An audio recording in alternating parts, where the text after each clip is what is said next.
Avui, ací a Follos, presentem la guia per a facilitar aquesta ferramenta per a instal·lar comunitats energètiques locals en tots els ajuntaments. Volem agrair la participació d'aquells ajuntaments que han col·laborat, perquè ha sigut una guia elaborada juntament també amb el Col·legi de Secretaris, amb Cosital, amb Sapiens Energia, amb la Fundació Clima i Energia, amb la participació de moltíssims agents que ja estaven implicats en aquest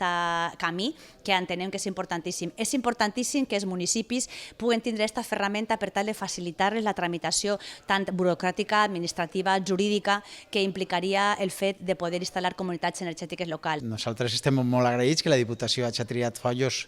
com a seu d'esta jornada, sobretot perquè és un reconeixement a l'impuls, el gran impuls que ha fet Follos per a avançar en aquest model de transició energètica de manera ràpida.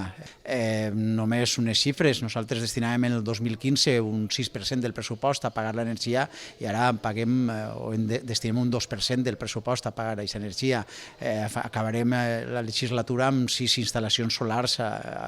pràcticament tots els sostres municipals i també estem impulsant aquesta comunitat energètica de la que avui s'ha presentat la guia de la Diputació de València. En la guia podem explicar tots aquells passos que es donen per tal de posar en marxa tant iniciatives públiques com iniciatives público-privades i entenem que és molt interessant que tots els ajuntaments la tinguen al seu abast. Així la pensarem des d'avui mateix en la pàgina web de l'àrea de Medi Ambient de la Diputació de València i tindran accés a totes aquelles persones que puguen estar interessades. Agrair la col·laboració, reitere, de totes les persones que ho han fet possible, perquè entenem que és una ferramenta molt interessant i és un passet més per tal d'arribar a la sostenibilitat energètica i lluitar i mitigar el canvi climàtic.